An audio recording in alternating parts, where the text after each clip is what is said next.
돌마케팅입니다. 이제부터는 소비자 분석, 소비자에 대해 알아볼 겁니다. 그런데 마케팅에서 소비자가 너무너무 중요하다 보니까 알려드려야 할 것도 너무너무 많아요. 마케팅에서 분량 제일 많은 애가 소비자입니다. 그래서 이거를 어떻게 엑기스를 뽑나 참 고민이에요. 이거를 빼자니 좀 그렇고 이거를 넣자니 너무 많아지고 사실 이건 소비자뿐만 아니라 마케팅 전부 다가 그렇습니다. 제가 돌마케팅 만들면서 제일 힘든 게 그거예요. 어떻게 해야 너무 깊지도 그렇다고 너무 얕지도 않게 알려드릴 수 있을까? 투정을 좀 부리면 그게 정말 힘듭니다. 그리고 또 재밌어야 되잖아. 재미없으면 안 볼 거니까. 참 그거를 조율하는 게 겁나 힘들어요. 하지만 어떻게든 해보겠습니다. 하다 보면 뭐 어떻게 되겠지. 소비자. 그래서 이것도 그냥 일단 질러놓고 보자고요. 만약 분량이 많아지면 마케팅 3번, 4번, 5번 그냥 다 소비자 가는 겁니다. 그만큼 소비자가 중요해요. 그 중요한 소비자 질러 봅시다.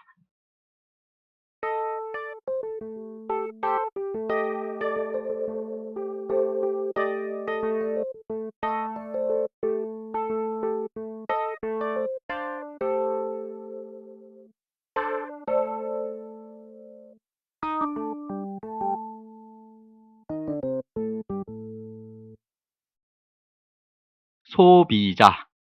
엄청 익숙한 말이죠. 나도 소비자, 너도 소비자, 우리 모두 소비자입니다. 개인, 집단, 조직, 다양한 형태의 소비자가 있어요. 그래서 마케팅에서는 이 소비자를 보다 더 구체화하는 데 많은 노력을 기울입니다. 소비자를 더 자세히, 더 정확히 알기 위해 노력하는 거죠. 마케팅은 뭐예요? 소비, 수요, 교환을 관리하는 거죠. 그렇다는 건 결국 소비자가 마케팅의 시작과 끝이라는 겁니다. 이 소비자 분석은 바로 그 시작을 뜻하는 거예요. 우리의 소비자는 누구인가? 다시 말해, 우리가 타깃으로 하는 우리 제품을 사용하는 소비자는 누구인지를 찾아서 분석하는 겁니다. 그래서 소비자 분석에서 제일 먼저 생각하는 건 과거에 우리 제품을 사용한 적이 있는 소비자예요. 신규 소비자보다는 기존 소비자들을 분석하고 파악하는 게 훨씬 더 효율적이고 효과적입니다. 이건 되게 상식적인 거예요. 내가 제품이라 치면 생판 모르는 사람이랑 친해지는 것보다는 그래도 서로 안면이라도 있는 사람이 친해지기 더 쉽습니다. 생판 모르는 여자보다는 내 주위의 여사친한테 대시를 하는 게 커플이 될 확률이 더 높아요. 물론 그렇다고 그게 쉬운 건 아닙니다. 기존 소비자를 찾아서 분석하는 게 상대적으로 더 효율적이고 효과적이라는 거지 쉽다는 소리는 아니에요. 여사친도 눈이 있고 생각이 있습니다. 자, 그래서 소비자 분석은 가능하면 기존 소비자에서부터 출발하는 게 좋습니다. 과거에 우리 제품을 사용했던 사람들은 누구이고 그 사람들이 우리 제품을 사용한 이유는 무엇이며 그 사람들이 우리 제품에 기대하는 편익이나 가치는 무엇인지 그리고 그 사람들이 우리 제품을 사용하면서 느꼈던 감성이나 이성적 판단도 조사해야 됩니다. 아, 깝깝하죠? 조사해야 될 게 겁나 많아요. 이래서 제가 소비자에게 분량이 많다고 그랬던 겁니다.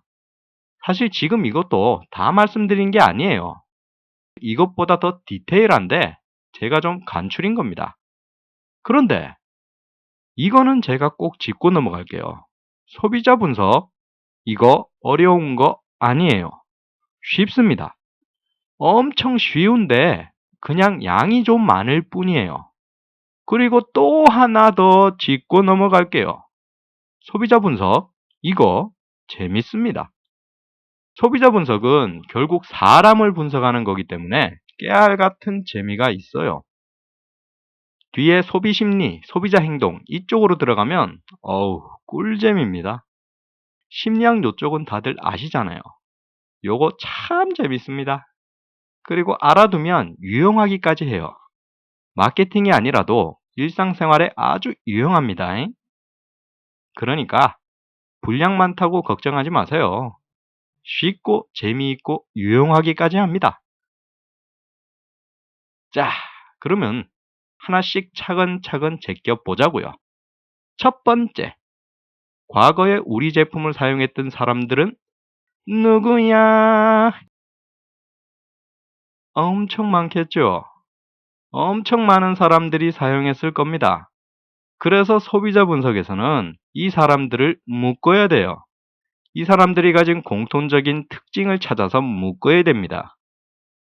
공통적인 특징은 뭐가 있겠어요? 나이, 성별, 개성, 태도, 라이프 스타일, 여가 생활 등등등등 여러 가지 있습니다. 사람 하나하나를 다 나열할 수는 없으니까 그 사람의 공통적인 특징을 찾아서 그 특징으로 표현하는 거예요. 예를 들면 개성을 표현하고픈 10대, 우리 가게 1km 내에 사는 주민, 패션 잡지를 구독하는 30대 미혼자, 특정 온라인 커뮤니티를 이용하는 사람, 이런 식으로 소비자를 분류하는 범주를 찾는 거예요. 그래서 이거는 엄청나게 다양한 형태가 있습니다. 지금 보고 계시는 건 예시예요. 이런 범주로 나눌 수 있다라는 예시입니다. 이것 말고도 얼마든지 다른 범주가 존재할 수 있고 소비자를 분류할 수 있어요. 여러분이 기획을 하실 때 여러분 마음대로 설정하시면 되는 겁니다. 단, 마음대로 설정한다고 해서 막 하면 안 되지. 타당한 이유가 있어야 됩니다. 우리 제품을 사용했던 적이 있는 사람은 뭐뭐뭐한 특징을 가지고 있는 사람들이다 라고 얘기할 것 같으면 가장 먼저 보편성이 있어야 됩니다. 보편성. 우리 제품을 사용했던 사람들은 30대 여성이다. 그러면 최소한 과반수 이상은 그 특징을 가지고 있어야 되는 거예요. 이건 뭐 상식적인 거죠. 다음으로 가능한 구체적이어야 됩니다. 사실 소비자는 사람들이기 때문에 구체적으로 정의하기가 아주 힘들어요. 그래서 가능한 한 구체적이 되도록 살을 붙여줘야 됩니다. 예를 들면 우리 제품의 소비자는 30대 여성이다. 그러면 그거를 구체화시키는 추가 작업이 들어가 줘야 되는 거예요. 그냥 30대 여성. 이거는 너무 막연하고 추상적이에요. 소비자의 모습이 아직 흐릿하다는 거지. 그래서 우리 제품을 사용했던 30대 여성들의 공통된 특징을 더 찾아서 디테일을 넣어줘야 되는 거예요. 우리 제품을 사용했던 특별한 이유가 있을 수도 있고, 특별히 좋아하거나 존경하는 인물이 있을 수도 있고, 연애나 결혼보다는 사회적 성공을 갈망할 수도 있는 겁니다. 그런 식으로 우리 소비자의 공통된 특징들을 더 찾아서 디테일을 살려줘야 된다는 거죠. 30대 여성이라는 흐릿한 소비자의 모습을 점점 더 뚜렷하게 밝히는 겁니다. 그래서 소비자 분석에서는 아예 우리 소비자를 한 사람으로 표현하기도 해요. 경기도에 사는 체육인 김영경 씨. 30대 미혼이고 사회 트렌드에 관심이 많다. 퇴근하면 주로 인터넷으로 여가를 보내고 요리하는 걸 좋아한다. 주말에는 딱히 외출을 하기보단 쉬는 걸 선호한다. 이런 식으로 수많은 소비자들을 한 명의 사람으로 표현해서 아주 명확하게 보여주는 겁니다. 거의 뭐 소비자를 구체적으로 표현하는 데 있어서는 끝판왕이라고 할 수 있죠. 이거는 뭐 꼭 이렇게 하라는 게 아니라 이런 식으로 할 수도 있다는 거예요. 예전에는 소비자 분석을 이런 식으로 하는 게 유행이었던 적이 있어요. 기업들도 그랬고 기획사들도 그랬고 학생들도 그랬습니다. 근데 이제 유행이 지나니까 잘 안 하더라고요. 뭐 이런 방법에 큰 문제가 있어서 그런 건 아닌데 그냥 유행이 지나다 보니까 이제는 이런 방법을 쓰면 왠지 좀 촌스러워요. 마치 힙합 바지 입은 느낌? 요즘 힙합 바지 입는 사람 잘 없죠? 아니 거의 없나? 저는 힙합 바지 세대거든요. 그래서 고등학생 때 사진을 다 불태워버렸습니다. 아니면 미친놈이 힙합 바지에 체인을 걸고 있더라고요. 아, 정말 그거는 제 인생의 암흑기였어요. 근데 그때는 그게 멋있다고 그러고 다녔습니다. 저 범생이었지만 나름 패션 피플이었어요. 그냥 미친 거지. 아유, 그때 기억들이 떠오르니까 녹음을 좀 못하겠네요. 잠시만요.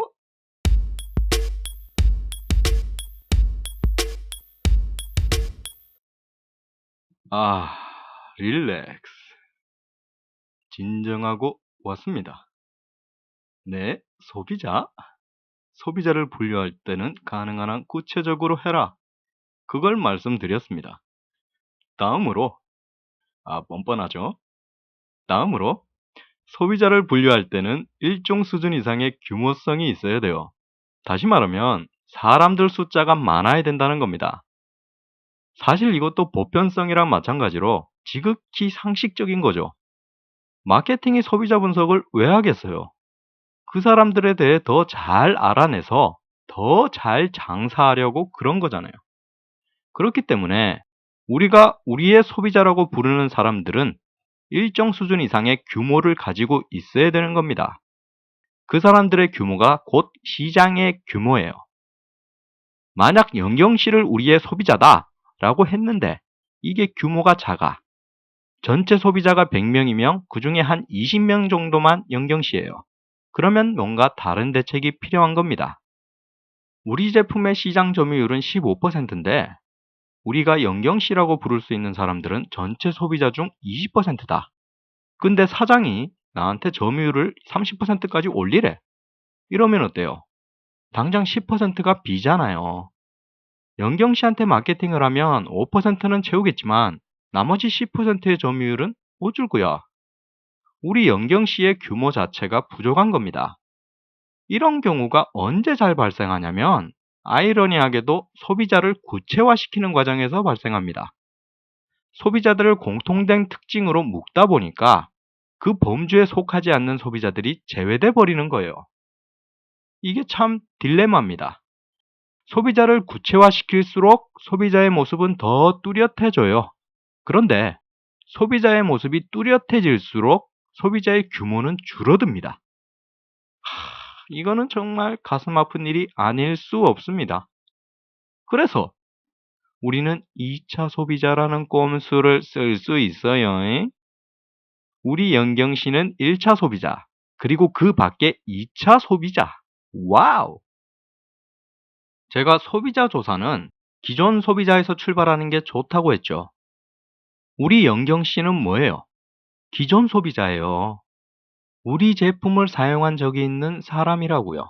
그러면 우리 제품을 사용해 본 적이 없는 잠재 소비자, 신규 소비자, 이런 사람들이 있다는 겁니다. 그런 사람들을 2차 소비자로 놓고 분석을 하면 되는 거예요. 우리 영경 씨랑은 다르지만 그렇다고 완전히 다르지는 않은 잠재 및 신규 소비자들이 있다. 이 소비자들은 영경 씨랑 이런 부분은 비슷하지만 저런 부분은 조금 다르다. 이런 식으로 2차 소비자들을 분석해서 슥 끼워 넣는 겁니다. 그러면 소비자를 분류할 때 모자랄 수 있는 규모성을 챙길 수 있는 거죠. 자, 보편성, 구체성, 규모성. 소비자 분석을 할 때는 크게 요 정도를 주의하시면 됩니다. 그럼 이제 좀 더 실제적인 방법을 알려드릴게요. 기업 분석과 마찬가지로 역시나 인터넷을 이용할 겁니다. 제일 먼저 소개해드릴 곳은 통계청이에요. 통계청. 여기는 마케팅뿐만 아니라 그냥 뭐 기획을 한다, 분석을 한다, 이런 사람들한테는 보물창고입니다.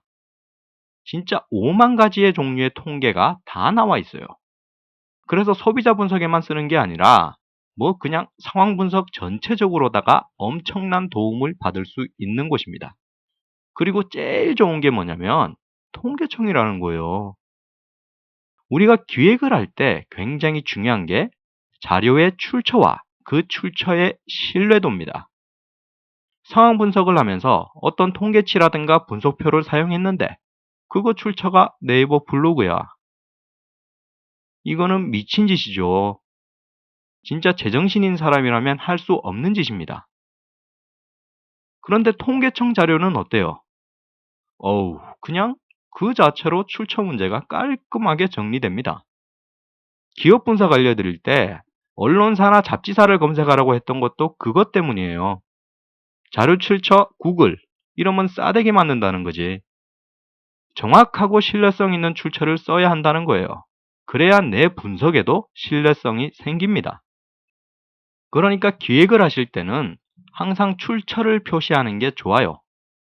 만약에 파워포인트에 어떤 통계치를 넣는다. 그러면 그 밑에 작은 글씨로 출처 통계청 이러고 적어주는 게 좋다는 거죠. 그래야 내가 분석한 게 헛소리가 아니라는 걸 은연중에 어필할 수가 있어요. 자료에 출처 표기가 다 되어 있으면 왠지 모르게 더 있어 보입니다. 이것도 어떻게 보면 꼼수예요. 자, 요 통계청. 여기는 거의 모든 통계 자료가 다 있는 곳입니다. 그래서 목적에 맞게 내가 필요한 통계를 찾으면 되는 거예요. 공짜로 자유롭게 볼 수 있기 때문에 찾아서 쓰기만 하면 됩니다. 통계청에서 카테고리까지 다 나눠놨고 그래프까지 다 그려놨어요. 그냥 갖다가 쓰면 돼. 그런데 이 보물창고 통계청에는 명확한 한계가 있습니다. 바로 개성, 태도, 라이프 스타일, 여가 생활 같은 인간의 심리적 요인과 사회적 요인에 대한 자료를 얻을 수가 없어요. 다시 말해서 통계청은 인구 통계학적 자료들만을 제공한다는 겁니다. 우리 영경씨를 예로 들면 경기도에 사는 30대 여성, 여기까지만 나온다는 거예요. 이 사람들이 뭘 좋아하고 어떤 삶을 사는지에 대한 자료를 얻을 수가 없습니다. 그래서 통계청 말고 사람들의 심리 통계학적 자료들을 얻을 수 있는 곳이 필요해요. 그때 사용할 수 있는 애들이 이런 것들입니다. 좀 많죠? 그런데 이건 어쩔 수가 없어요. 왜냐하면 사람들의 심리 통계학적 자료는 태생적으로 높은 신뢰도나 타당성을 갖기가 어렵습니다. 인구 통계학적 자료들처럼 딱 수치가 파악되는 게 아니에요. 그래서 가능한 한 많은 자료들을 보고 우리 소비자는 이럴 것이다 라고 추측을 하는 겁니다. 제가 말씀드렸었어요. 마케팅에는 정답이 없고 정답이 없기 때문에 잘 찍어야 되는 거라고.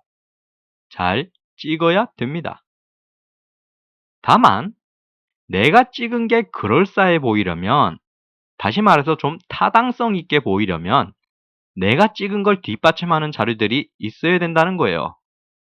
그리고 그 뒷받침하는 자료들의 출처가 한국소비자원이라든가 대형 마케팅 기획사라든가 언론사라면 내 찍음의 타당성이 확 올라간다는 거죠. 그래서 저런 유명한 애들이 하는 말을 잘 들어봐야 한다는 거예요. 뭐 요즘의 소비 트렌드, 소비자들의 동향, 소비자 리포트 같은 칼럼이나 기사를 봐야 한다는 거죠. 그리고 여기서 제가 하나 더 알려드리고 싶은 자료원은 각종 인터넷 커뮤니티들입니다. 요즘 그런 거 많잖아요. 웃음대학, 오늘의 유머, DC인사이드 이런 온라인 커뮤니티들 있죠. 그런 곳들은 소비자들, 그러니까 사람들의 여론과 의견을 파악하는 데 있어서 굉장히 좋은 장소입니다. 그리고 참 고맙게도 성별, 나이, 관심사별로 수많은 커뮤니티들이 세분화되어 있어요. 왜 그런 거 있잖아요. 어디는 여초다, 어디는 남초다, 어디는 자동차를 엄청 좋아한다, 또 어디는 만화를 엄청 좋아한다. 이런 식으로 수많은 세분화가 이미 이루어져 있습니다. 아예 어떤 데는 뭐 20대 여성, 30대 여성 이런 식으로 제한을 걸어두고 자기들끼리만 모이는 곳도 있어요. 이거 마케팅하는 사람들한테는 정말 고맙고도 감사한 일입니다. 그 사람들이 내 일을 도와주는 거지. 그런데 저는 다른 데는 다 조사가 되는데 성별 제한 걸린 곳은 못 가봤어요. 주위에 여자 사람이 있으면 어떻게 좀 부탁을 해서라도 도움을 받을 텐데 제가 참 알고 지내는 여자 사람 자체가 없습니다. 이게 뭐 저주를 받은 것 같아. 그리고 설령이 있다고 해도 그런 거 부탁하면 또라이 되는 거죠. 그러니까 만약에 공모전 팀을 짜서 움직일 학생분들은 여자 멤버를 꼭 넣으세요. 그게 좋습니다. 남녀 성비를 나누라는 거지. 저는 학생 때 팀을 짜도 꼭 남자 새끼들하고만 짰어요. 아니, 왜 그랬는지 모르겠는데, 진짜 저준가? 제 인생에 여자 사람이랑 친해지거나 어울릴 건덕지가 없어. 그냥 노상 남자 새끼들하고만 어울리니까 더럽게 재미도 없고 의욕도 없어요. 심지어 끼리끼리 모인다고 저랑 노는 놈들은 다 솔로입니다. 그래서 같이 다니면 좀 위안이 되는 건 있어요. 우리끼리 모여 있으면 그래도 그 중에 내가 좀 낫거든. 걔들은 일단 전체적으로 못생겼습니다. 내가 좀 나아, 그 중엔. 어, 자, 이 인터넷 커뮤니티. 그런 다양한 커뮤니티들을 이용하시면 심리통계학적 자료를 조사하는 데 도움이 된다는 겁니다. 요즘 뭐 빅데이터 분석 그런 거 있죠. 그게 결국 그런 거예요. 인터넷상의 자료들을 조합해서 의미를 찾는 거죠. 근데 우리가 빅데이터 분석을 직접 하거나 업체에다가 돈을 주고 의뢰를 할 수는 없는 거니까 구글 사이트 검색을 이용해서 조금 흉내를 내는 겁니다. 국내 인터넷 커뮤니티 몇 곳을 조사해 보니까 이러이러한 공통점이 발견되더라. 그 결과로 보건대 요즘 어떤 사람들은 이러이러한 경향이 있다고 추측된다. 이런 식으로요. 그런데 이것도 단점이 있습니다. 구체적이지 못하다는 거. 커뮤니티 분석으로 어떤 현상이나 경향을 찾을 수는 있지만 그 안에 디테일까지 찾기는 힘들어요.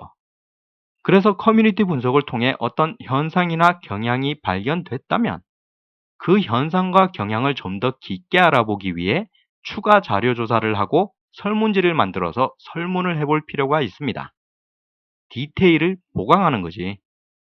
자, 여기서 말 나온 김에 하나 짚고 갈게요. 설문조사. 저는 개인적으로 공모전을 하는 학생들은 설문조사에 큰 비중을 둘 필요가 없다고 봐요. 왜 그러냐면 학생들은 제대로 된 설문조사를 하기가 힘듭니다. 표본 수도 적을 뿐더러 학생들이 한 설문조사는 신뢰성이 낮아요. 아니, 전문 리서치 회사에서 한 것도 신뢰성에 의문을 가지는데 학생들이 한 설문조사는 오죽하겠어요? 그래서 저는 학생들이 직접 설문조사를 하기보다는 하나라도 더 많은 자료원을 찾아보는 게 좋다는 생각입니다. 설문지 만들고 설문할 시간에 컴퓨터 앞에 앉아서 기사 하나, 칼럼 하나라도 더 찾아보는 게 좋다는 거죠. 우리가 자료를 말할 때 1차 자료와 2차 자료를 나눠서 말해요. 1차 자료는 우리가, 여러분들이 직접 수집하고 만들어낸 자료입니다. 설문지를 만들고 설문을 받는 게 여기에 해당해요. 2차 자료는 기존에 존재하는 공개된 자료입니다. 공공기관, 언론사, 잡지사 같은 곳에서 나온 것들이 여기에 해당되죠. 이 1차 자료와 2차 자료는 아주 뚜렷한 차이점이 있는데 2차 자료는 객관성과 신뢰성이 높은 반면 대중에게 공개된 자료이기 때문에 자료의 독특성이 없어요. 흔하다는 거지. 그에 반해 1차 자료는 우리가 만드는 자료이기 때문에 객관성과 신뢰성은 낮지만 자료의 독특성이 아주 높습니다. 우리가 만든 거니까. 제가 말씀드리는 건 과연 그 독특성이 우리가 만든 1차 자료의 독특성이 객관성과 신뢰성보다 가치가 있냐는 거예요. 여러분이 공모전 심사위원이야. 근데 2차 자료를 가지고 이야기를 풀어낸 팀이 있고 1차 자료를 가지고 이야기를 풀어낸 팀이 있어요. 그러면 그 중에 어느 팀에게 점수를 줄 겁니까? 저라면 2차 자료 가지고 풀어낸 팀한테 줍니다. 독특성보다는 객관성과 신뢰성에 더 가치를 둬요. 이건 실무에서도 크게 다르지 않습니다. 기획을 하고 예산을 배정하는데 제일 중요한 부분은 객관성과 신뢰성이에요. 돈을 써서 뭔가를 할 때 가장 중요한 건 결국 그겁니다. 객관성, 신뢰성.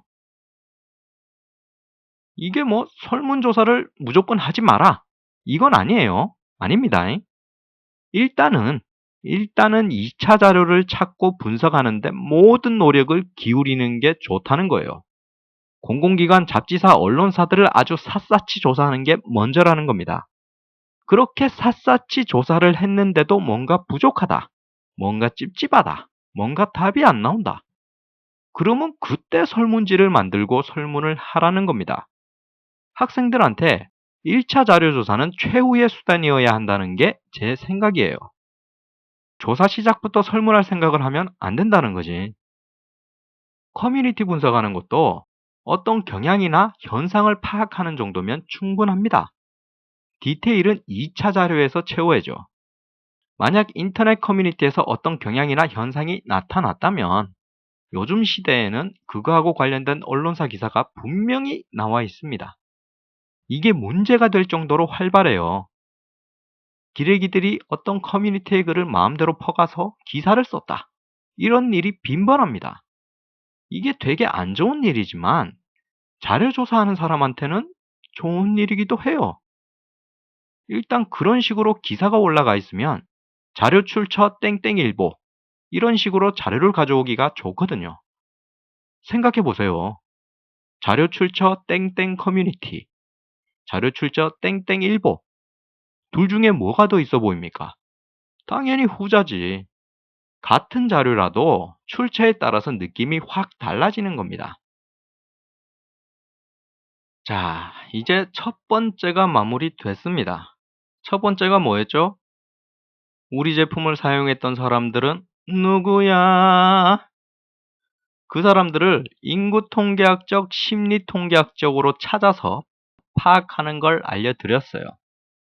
그리고 제가 일부러 말씀은 안 드렸는데 STP라는 게 있습니다.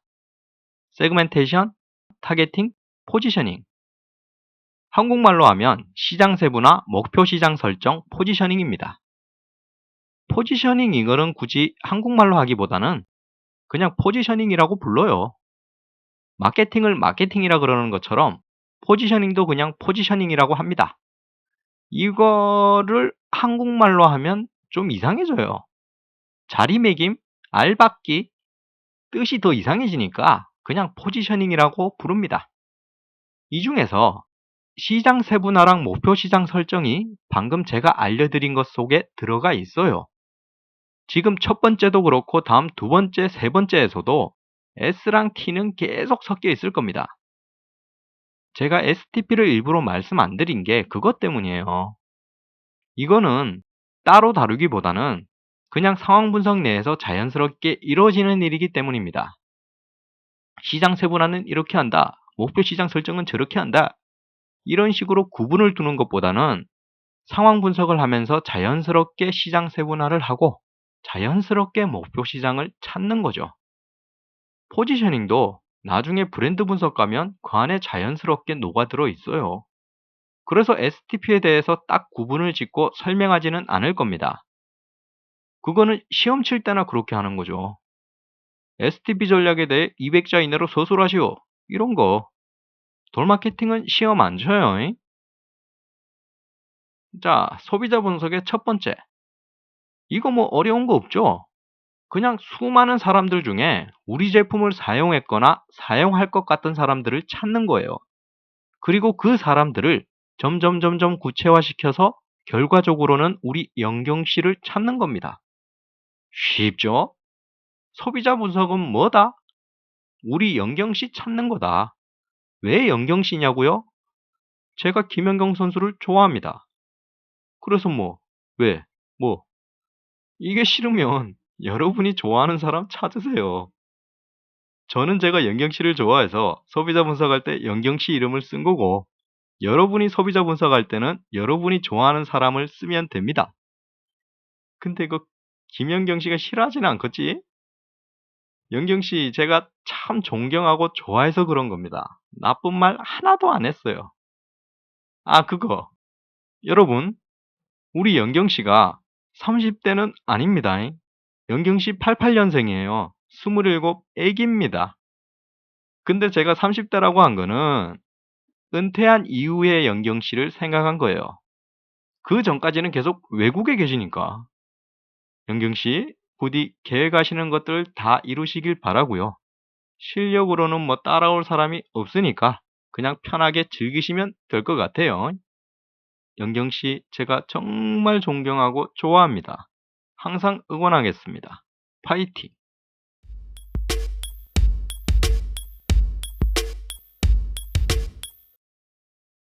다음으로 두 번째, 소비자들이 우리 제품을 사용한 이유는 무엇이며 그 사람들이 우리 제품에 기대하는 편익이나 가치는 무엇인지, 그리고 그 사람들이 우리 제품을 사용하면서 느꼈던 감정이나 이성적 판단은 어떤지, 이거는 소비자 분석에서 안 할 거예요. 소비자 분석이 할 일이 아닙니다. 왜? 브랜드 분석이 할 거거든요. 브랜드라는 게 뭐 낯설진 않으시죠? 브랜드, 상표, 메이커. 이 브랜드라는 게 사실상 이제는 마케팅의 전부가 돼버렸어요.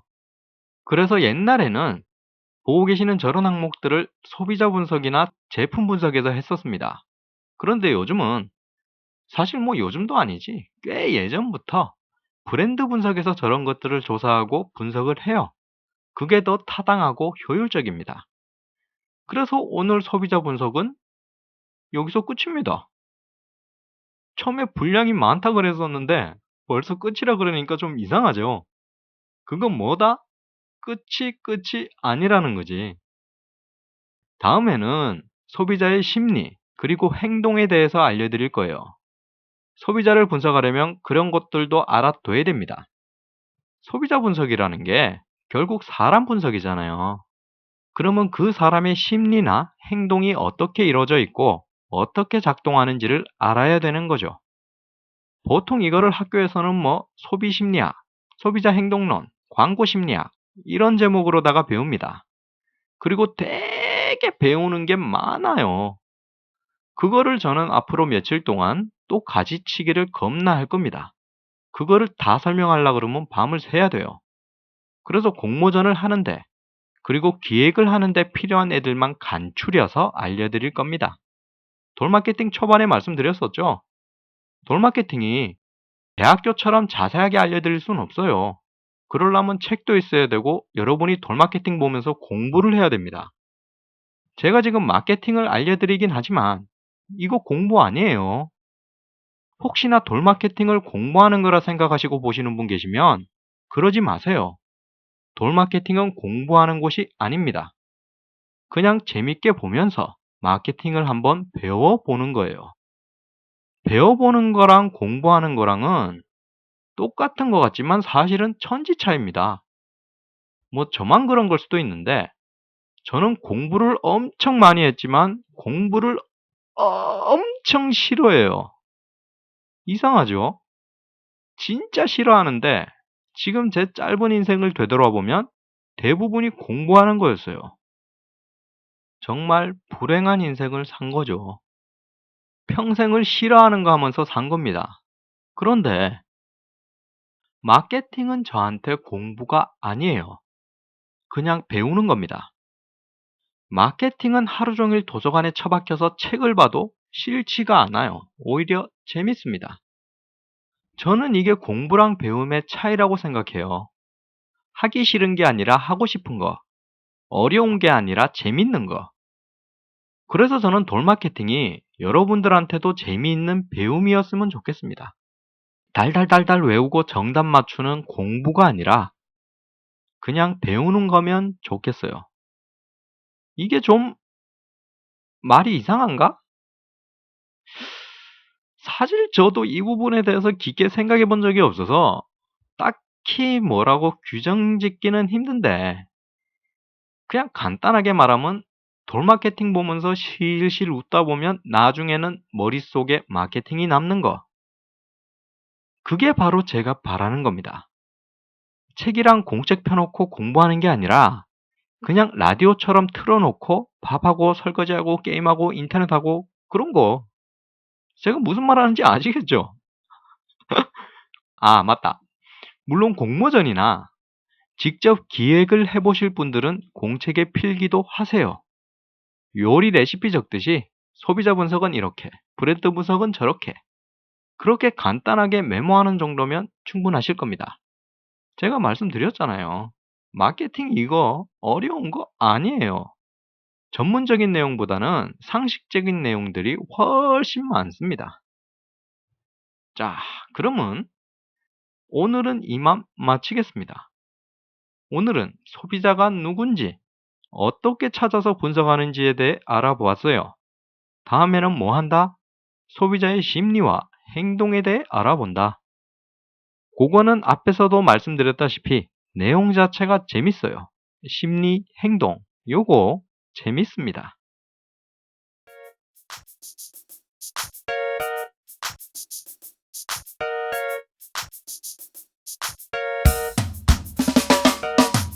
돌마케팅을 봐주신 분들께는 추첨을 통해 1인 1닭 우리 또래에서 치는 힘을, 젊을 때 놀자 티렉스에서 콘돔 패키지를, 향기가 있는 책 구보문고에서 도서 상품권을, F는 서럽다 아싸 금요일에서 식사권을, 품질 대비 최저 가격 고스트코에서 상품권을 드리고 싶습니다. 협찬이 들어와야 선물을 드릴 텐데 참 이게 안 들어와요. 아부를 할 게 아니라 한번 공격을 해볼까? 아 참. 김연경 짱.